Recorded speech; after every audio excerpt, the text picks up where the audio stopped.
अमित जी, आपको नेटवर्क 18 को ये इंटरव्यू देने का बहुत बहुत धन्यवाद। मैंने तो वैसे आपको पहले बहुत बार इंटरव्यू किया है, मगर ये इंटरव्यू थोड़ा अलग है। हमारे प्रधानमंत्री, लोकप्रिय प्रधानमंत्री का 75वां जन्मदिन था 2 दिन पहले। तो मुझे लगा कि प्रधानमंत्री को आपसे अच्छा और कौन जानता है। बहुत सारे लोग जानते हैं, ऐसा नहीं है, पर आप उनसे 4.5 दशक से जुड़े हुए हैं जी। तो मुझे लगा ये मौका अच्छा रहेगा कि थोड़ा मोदी की बात शाह के साथ। जी, मेरा पहला सवाल स्वाभाविक सा सवाल है, आप सबसे पहले मोदी जी से कब मिले? क्या चीज़ थी वो जिसने आपको उनकी ओर आकर्षित किया? देखिए, मिलना तो मेरा एक संघ की बैठक में ही हुआ था। संघ के एक वरिष्ठ पदाधिकारी का अहमदाबाद के कॉलेजियन स्वयंसेवकों के साथ संवाद था। इसकी तैयारी के लिए मोदी जी, मैं जहाँ रहता था वहाँ नारायणपुर आए थे। 10-15 युवा स्वयंसेवकों के साथ वो कार्यक्रम में क्यों जाना चाहिए और संघ के काम के उद्देश्यों के बारे में बताते थे।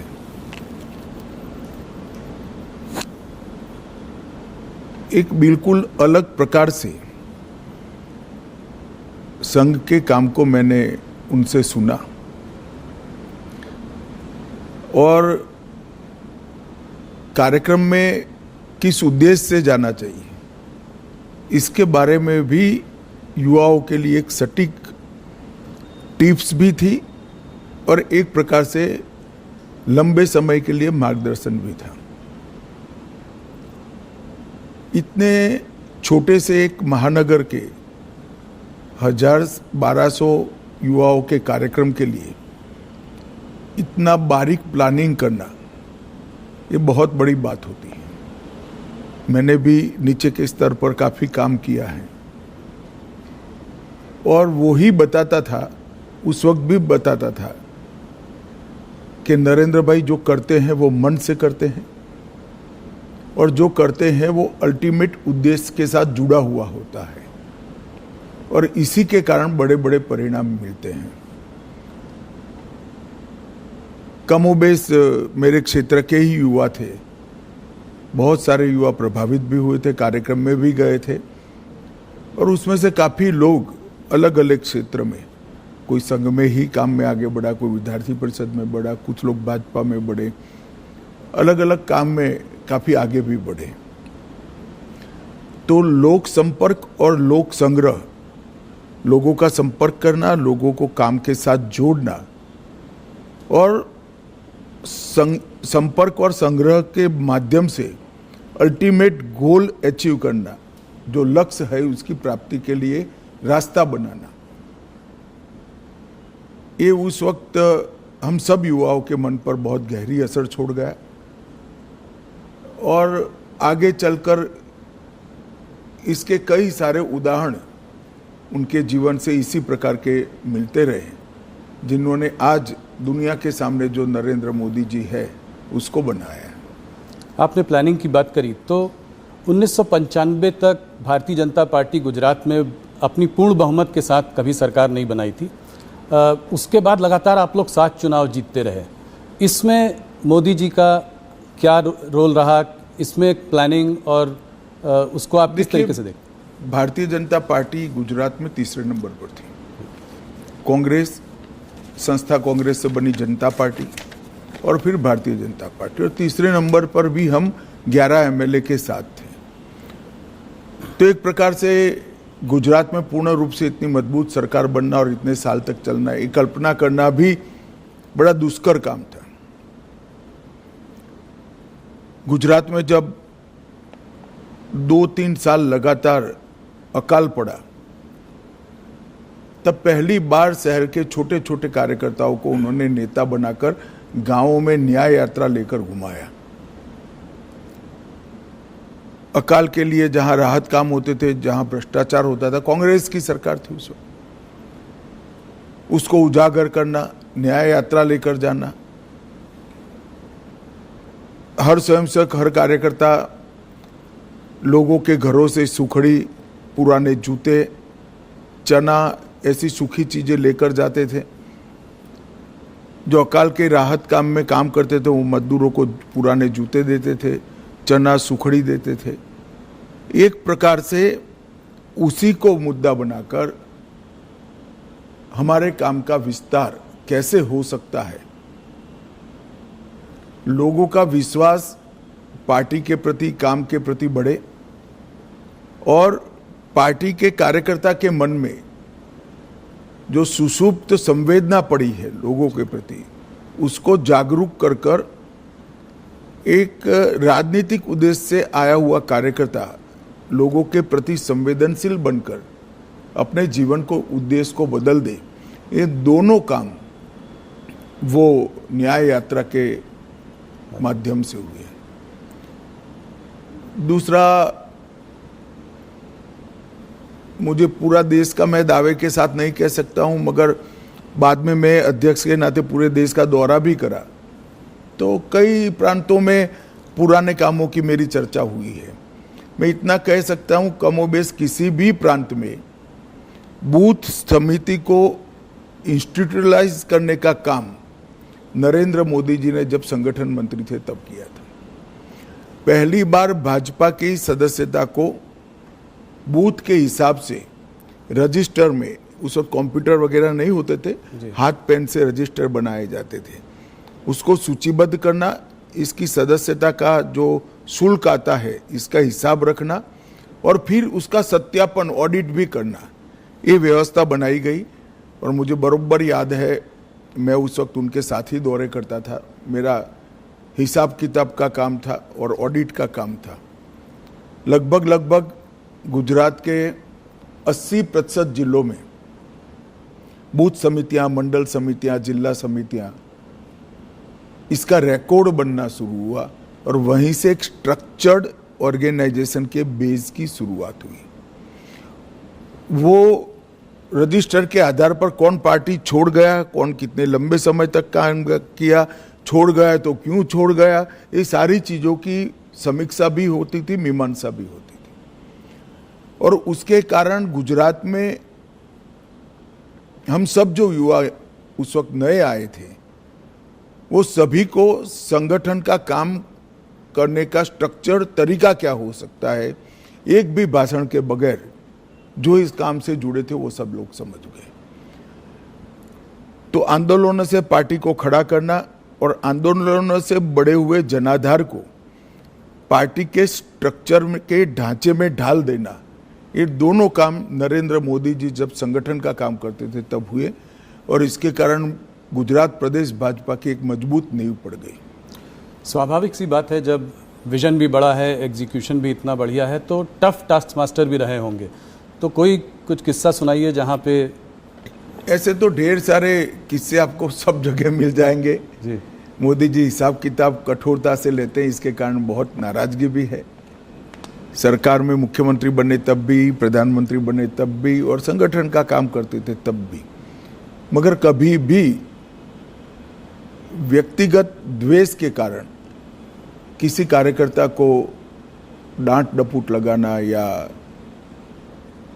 सार्वजनिक रूप से उसको अपमानित करना, ऐसा मैंने नहीं देखा। डांटने का या टोकने का जो भी कारण था उसमें सूचिता थी, उसमें शिस्त थी और उसमें सिद्धांत था। सूचिता, शिस्त और सिद्धांत, तीनों चीज़ों के लिए ही कठोरता मैंने देखी है। मगर हाँ, एक प्रकार से अगर ब्रॉड एनालिसिस करना चाहेंगे तो कह सकते हैं वो बहुत टफ टास्क मास्टर है। आप कह रहे हैं आपने सबसे ज़्यादा उनके संग काम किया है, थोड़ा सा बताएं उनके आरएसएस का प्रभाव उनके ऊपर। आरएसएस के प्रचारक थे, कैसे उनको शेप किया आरएसएस की थिंकिंग ने? आरएसएस के संपर्क में जो भी आता है, संघ के संपर्क में आता है, उस पर संघ का प्रभाव निश्चित रूप से ही पड़े बगैर रह ही नहीं सकता।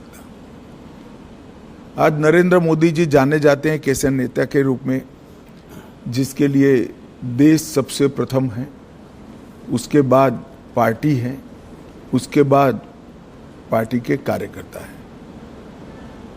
ये जो राष्ट्र प्रथम का पूरा इतना लंबा कालखंड 75 साल का जो दिखाई पड़ता है, मैं मानता हूँ वो संघ के ही संस्कार है, और संघ के संस्कारों को लंबे डिसिप्लिन जीवन के तहत उन्होंने अपनी प्रकृति में बदला है। तो संघ के संस्कारों को स्वीकार करने में या उसके हिसाब से जीने में कोई तकलीफ नहीं पड़ती। जब प्रकृति ही व्यक्ति की ऐसी हो जाती है तो अपने आप काम उसी तरह से चलता है। अमित जी, काफ़ी लोग कहते हैं कि आप और मोदी जी एक ही सिक्के के दो पहलू हैं, तो इस जुगलबंदी का राज बताएं, कैसे केमिस्ट्री? कहना ठीक नहीं है। मोदी जी और कार्यकर्ता दोनों एक सिक्के के दो पहलू हैं। करोड़ों कार्यकर्ताओं के जीवन में उन्होंने रास्ता भी बताया है, कोई भटकता है तो उंगली भी पकड़ी है, कई लोगों के जीवन को नई ऊंचाइयां भी दी हैं, और हर कार्यकर्ता को पार्टी के सिद्धांतों के आधार पर जीने की आदत भी डाली है, क्योंकि वो स्वयं कार्यकर्ता है। शायद ही कोई प्रधानमंत्री होगा जो पार्टी की बैठक में डायस पर से उठकर फ्रेश होने के लिए भी नहीं जाता होगा। 3 दिन की कार्यकारिणी है तो 3 दिन पूरा वो मंच पर आपको सजग अवस्था में पूरी कार्यवाही में ध्यान देते हुए दिखाई पड़ेंगे। वो बीच बीच में माइक लेकर टोकते भी हैं, और एक प्रकार से मैं कहूँ तो इसके कारण कार्यकारिणियों की उपस्थिति बढ़ गई है, क्योंकि जब आपका नेता स्वयं ही बैठता है तो सभी लोगों को बैठना ही पड़ता है।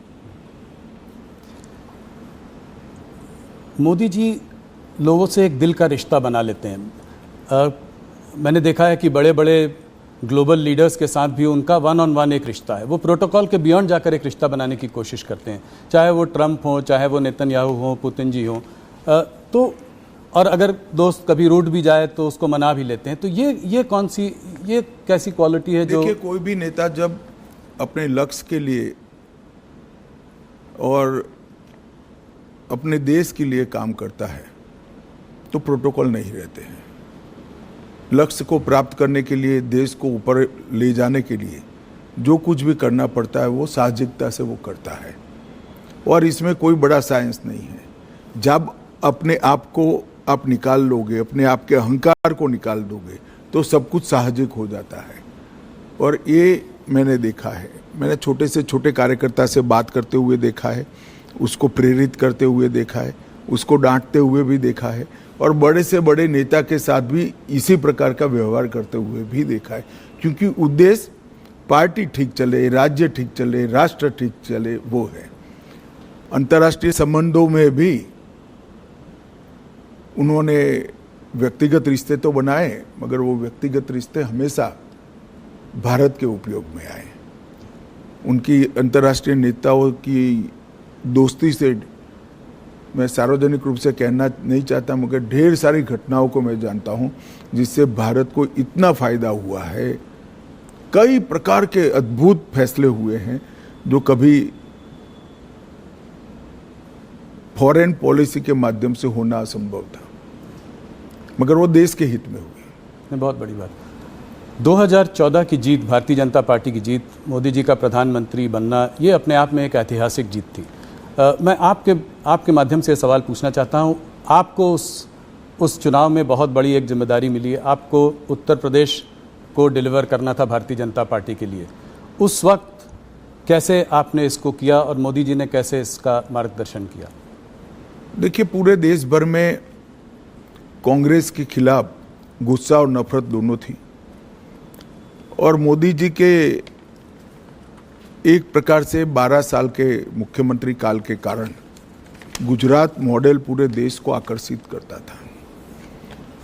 जो कमियां कांग्रेस के शासन में दिखाई पड़ती थी, वो कमियों का जवाब मोदी जी की खूबियों में दिखता था। तो एक बड़ा जन आकर्षण था नरेंद्र मोदी जी के लिए।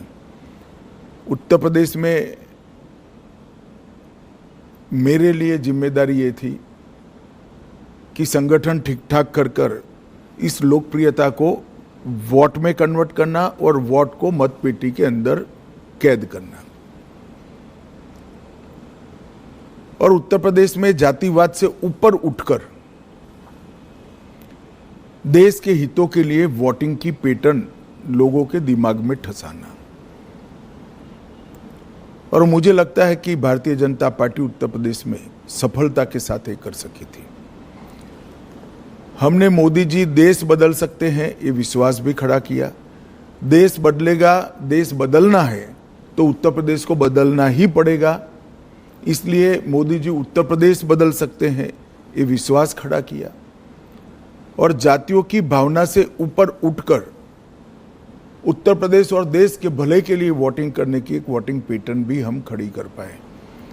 इसके लिए सघन प्रवास, संगठन का रिपेयरिंग, ढेर सारी चीजें थी, मगर मुख्य मुद्दा मोदी जी की लोकप्रियता जो अर्जित हुई थी, मोदी जी से जो आस बनी हुई थी, वो आस को एनकेस करने का यंत्रणा खड़ी करना था। मुझे लगता है हम ठीक से कर पाए, इसलिए इतना अच्छा परिणाम हमें मिला था। जहां एक तरफ मोदी जी इतने लोकप्रिय नेता हैं, ग्लोबल लीडर्स के संग भी उनका इतना अच्छा तालमेल है, ऑपोजिशन लीडर्स जैसे कि राहुल गांधी, ममता बनर्जी, ये लोग उनको तमाम तरीके से गाली देते रहते हैं, जलील करते रहते हैं, तो इसको आप कैसे देखते हैं? कोई उनको मौत का सौदागर बुलाता है, कोई। देखिए, एक दुर्भाग्यपूर्ण चीज है कि राजनीति सिद्धांतों की जगह व्यक्तिगत बातों पर ले जाने का प्रयास हुआ है। और राजनीति में जिस प्रकार की भाषा का प्रयोग होता है, मैं नहीं मानता वो हमारी डेमोक्रेटिक व्यवस्था को पुष्ट करेगी। लोकतांत्रिक व्यवस्था में स्तर विहीन राजनीति एक दीमक के समान होती है, जो लोकतांत्रिक व्यवस्था की जड़ों को खा जाती है। और मैं तो आपके कार्यक्रम के माध्यम से देश की जनता को यही अपील करना चाहता हूं कि ऐसी भाषा का जो प्रयोग करते हैं, इस प्रकार की राजनीति को जो बल देते हैं, ऐसे लोगों ने, जनता ने दंड देना चाहिए। किसी भी व्यक्ति का भ्रष्ट आचरण हो तो वो उसकी व्यक्तिगत बात नहीं बनती है, सार्वजनिक होती है। उसके भ्रष्टाचार को उजागर करना वो विपक्ष का जिम्मेदारी भी है, परंतु चूंकि भ्रष्टाचार नहीं मिलता है, इसलिए स्तर बगैर की बातों को करना, गलत शब्द प्रयोग करना, जो भी आप बता रहे थे, और वहां तक कि मोदी जी की स्वर्गीय माता जी के लिए अपशब्द बोल देना, ये हमारी देश की लोकतांत्रिक राजनीति को पुष्ट नहीं करेगा। और मैं देश की जनता को जरूर कहना चाहूंगा कि ऐसे लोगों को दंडित करना चाहिए चुनाव के माध्यम से। पार्लियामेंट देश की सबसे बड़ी पंचायत है, वहां पक्ष और विपक्ष दोनों ने अपनी अपनी दृष्टिकोण से, अपने अपने सिद्धांतों की तहत देश के मुद्दों पर चर्चा करनी चाहिए। चर्चा करने से के लिए इससे बड़ा कोई मंच है नहीं। आप पहले दिन से ही पार्लियामेंट को बिखेर देने का प्रयास करोगे और वंदे मातरम होगा तब तक बिखेरते रहोगे, और फिर कहोगे कि हमें बोलने नहीं देते हैं। बोलने का समय स्पीकर साहब देंगे तो आप वॉकआउट कर जाओगे, बोलने का समय देंगे तो आप राजकीय तंज लगाने में समय जाया कर दोगे, मुद्दों पर बात नहीं करोगे, पार्लियामेंट चलाने के नियमों को नहीं मानोगे, और फिर कहोगे कि हमें बोलने नहीं देते, तो पार्लियामेंट फ्रीस्टाइल तरीके से नहीं चल सकती। पार्लियामेंट चलाने के नियम बने हैं और उनके परनाना और दादी के समय से बने हुए हैं, राहुल जी के। उस नियमों से ही पार्लियामेंट चल सकती है। और आदर्श सांसद वो ही होता है कि वो जो नियमों के फ्रेमवर्क में अपनी बात को सटीक तरीके से रख पाए। खैर, मेरी ये सब बातों का असर नहीं होने वाला है, मगर मैं देश की जनता को ये कहना चाहता हूं कि मोदी जी ने multi party parliamentary democratic system को पुष्ट करने के लिए हमेशा आग्रह रखा है कि संसदीय शुचिता और पार्लियामेंट्री डिसिप्लिन ये दोनों का पालन किया जाना चाहिए।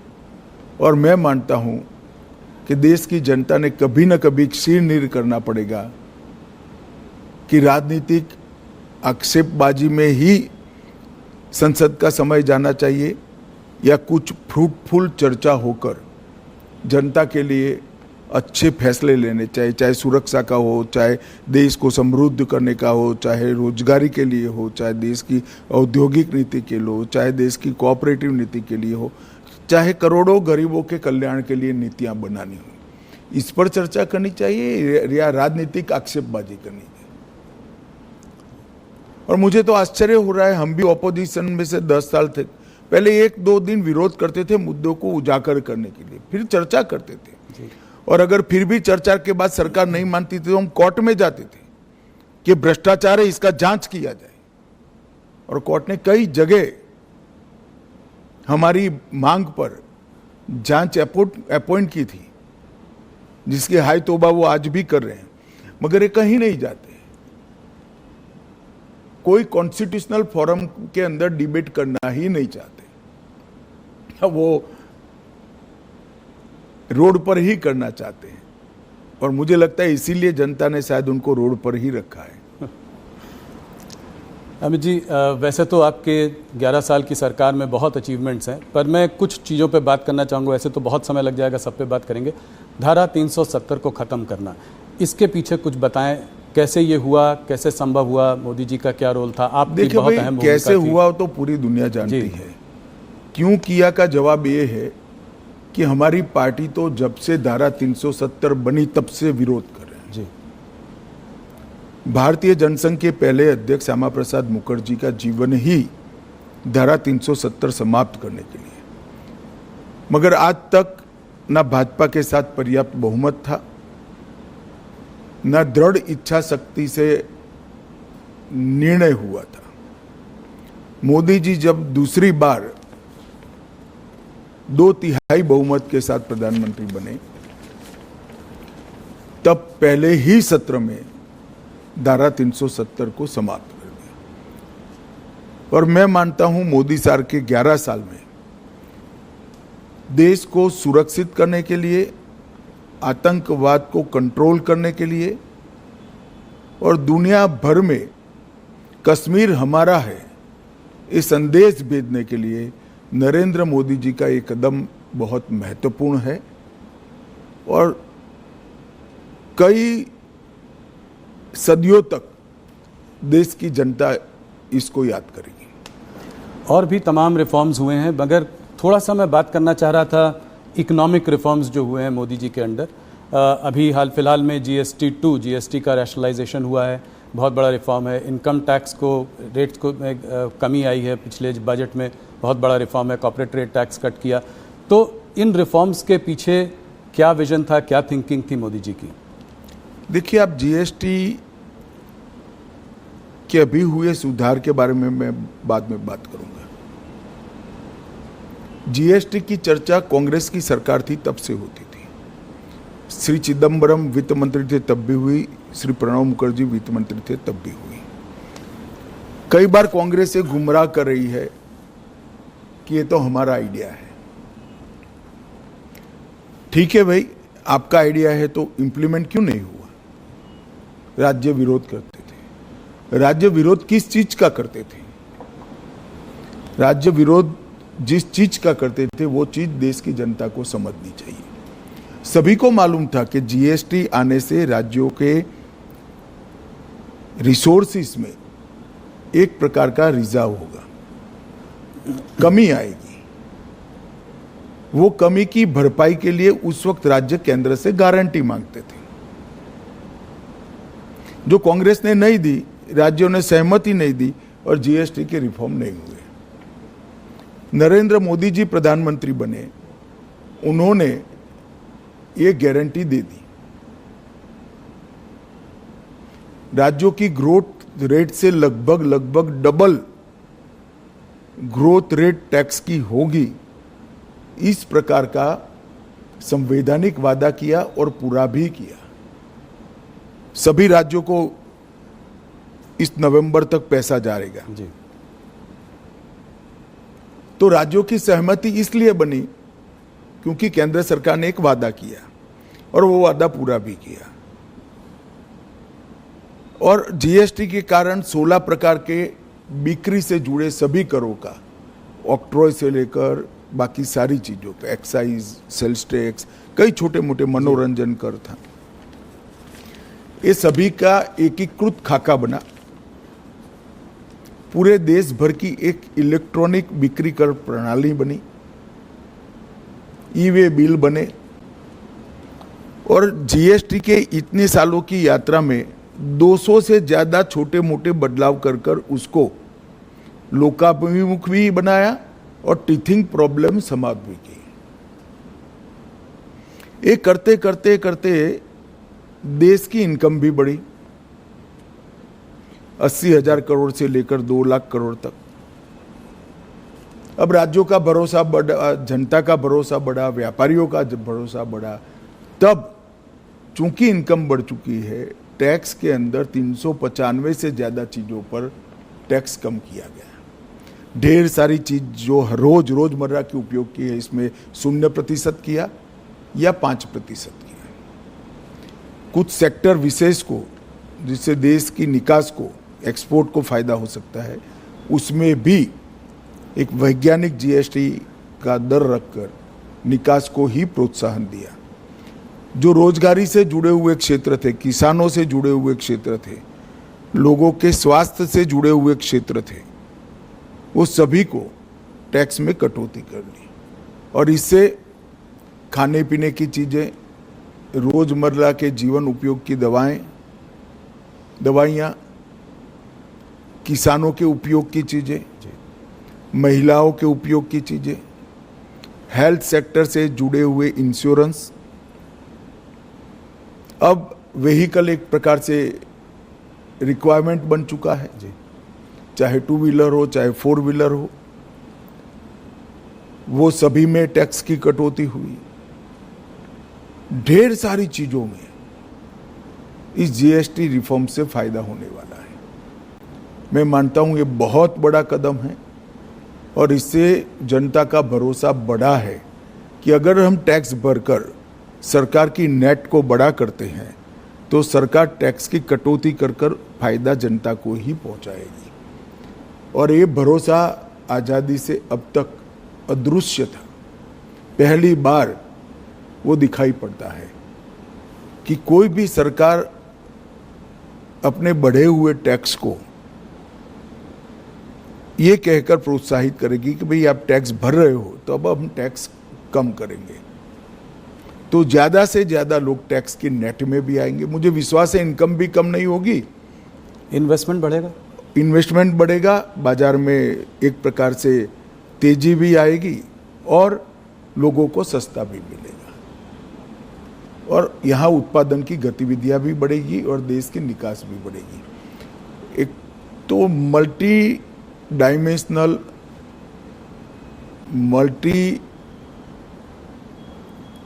मतलब हर सेक्टर को बेनिफिट देने वाला ये सुधार जो किया है, ये अब तक का बहुत बड़ा सुधार माना जाएगा।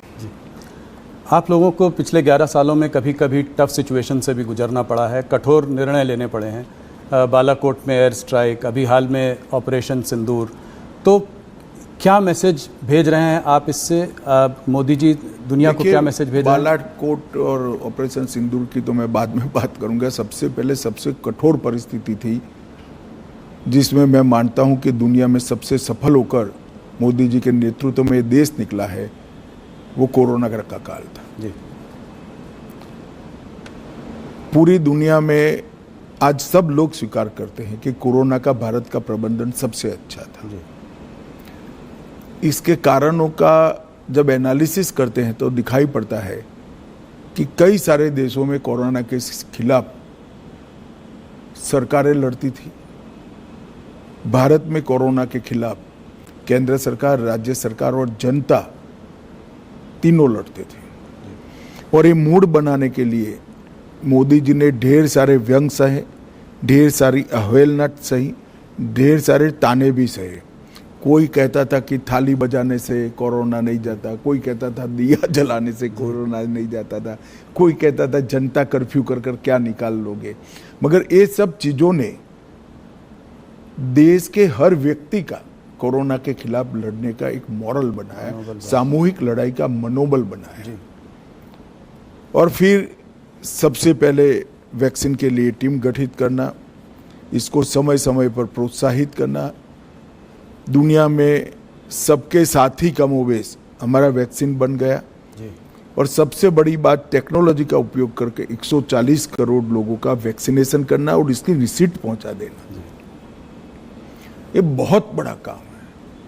और कोरोना के दूसरे हमला जब हुआ तब मुझे मालूम है अचानक ऑक्सीजन की कमी देश में होने लगी।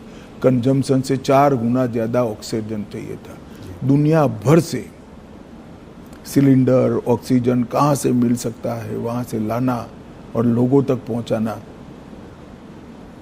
ये काम अहर्निश हुआ। जनता ने भी देखा, जनता ने भी सराहा, दुनिया भर ने भी सराहा है। इससे ज़्यादा टफ स्थिति हो नहीं सकती थी। कई सारी पार्टियों की सरकार को एक साथ लेकर, पार्लियामेंट से पंचायत तक पूरे तंत्र को एक साथ लेकर, 140 करोड़ की जनता को एक साथ लेकर ये लड़ाई लड़ना, मैं मानता हूँ बहुत बड़ी सिद्धि है नेतृत्व की। और मोदी जी इसके लिए संपूर्ण यश के अधिकारी हैं। जहाँ तक उरी, पुलवामा और पहलगाम हमले का जवाब देने का सवाल था, सर्जिकल स्ट्राइक, एयर स्ट्राइक और ऑपरेशन सिंदूर, और उसके बाद में ऑपरेशन महादेव, ये भारतीय जनता पार्टी का कमिटमेंट है कि हमारी सरकारें टेररिज्म के खिलाफ जीरो टॉलरेंस रखती हैं। और मोदी जी के नेतृत्व में ये कोई कोरा नारा नहीं है, पॉलिसी है। और जब जब भी समय आया हम इस पॉलिसी पर कठोरता के साथ काम करते हुए दिखाई पड़े। पहले भी हमले हुए थे, बड़े बड़े हमले हुए हैं। मुंबई पर हमला हुआ, कई सारे हमले हुए, सीरीज ऑफ शहरों में सीरियल बॉम्ब ब्लास्ट हुए, मगर कभी भी जवाब नहीं दिया गया। हमने बड़ा युद्ध कर कर देश के विकास को रोका भी नहीं है, मगर हर बार कठोर जवाब देकर एक संदेश दे दिया है कि भारत की सीमा और भारत की सेना और भारत की जनता के साथ खिलवाड़ नहीं करते, वरना दंड भुगतना पड़ता है। और ऑपरेशन सिंदूर में जिस तरह से उनकी तंजीमों के हेडक्वार्टर उड़ा दिए गए, पाकिस्तान के क्षेत्र में जाकर, पूरी दुनिया आश्चर्यचकित होकर भारत के ऑपरेशन को देखी। और वो नेतृत्व के दृढ़ इच्छा शक्ति के बगैर नहीं हो सकता। अमित जी, आप हिस्ट्री में बहुत रुचि रखते हैं, तो मेरा एक सवाल है कि इस देश में लॉन्गेस्ट सर्विंग प्राइम मिनिस्टर्स को अगर लिया जाए तो नेहरू जी, इंदिरा जी और मोदी जी का नाम है। मोदी जी को आप नेहरू और इंदिरा जी से कैसे कंपेयर करेंगे? देखिए, मोदी जी ने देश की इकोनॉमी की साइज और स्केल दोनों को बदला है। गरीबी हटाओ के पॉलिटिकल नारेज को जमीन में तब्दील किया है, जमीन पर तब्दील किया है। 25 करोड़ लोग इस देश के गरीबी रेखा से बाहर आ जाए, वो बहुत बड़ी बात है। 60 करोड़ लोगों के जीवन में घर देना, शौचालय देना, घर में गैस का सिलेंडर देना, घर में बिजली देना, 5 किलो अनाज प्रति व्यक्ति प्रति माह मुफ्त देना, 5 लाख तक का इलाज करा कर देना, घर में शुद्ध पीने का पानी पहुंचाना। एक 11 साल के अंदर 60 करोड़ लोगों के जीवन स्तर को इस तरह से उठा लेना, इसके जीवन को परिवर्तित करना, जिसकी वो पीढ़ियों से राह देख रहा था, मैं मानता हूँ ये बहुत बड़ा उपलब्धि है। देश की सेनाओं को आधुनिक करना, देश को सुरक्षित बनाना, मेक इन इंडिया का स्वप्न साकार करना और देश के अर्थतंत्र को 11वें नंबर से 4थे नंबर पर पहुंचा देना, और 2047 में महान भारत की रचना का संकल्प सिर्फ नेतृत्व का नहीं, 140 करोड़ लोगों का विश्वास जगाना कि 2047 में भारत महान होगा, दुनिया में सर्वोच्च स्थान पर होना, ये अपने आप में बहुत बड़े अचीवमेंट है। मूल्यांकन तो इतिहास ही करेगा, मगर मैं मानता हूँ शायद भारत में किसी भी प्रधानमंत्री ने एक दशक के काम में इतनी सारी सिद्धियां प्राप्त नहीं की है। ढेर सारी चीजें मेरी बोलने में छूट भी गई होगी हर क्षेत्र के अंदर, चाहे शिक्षा नीति बनाना हो,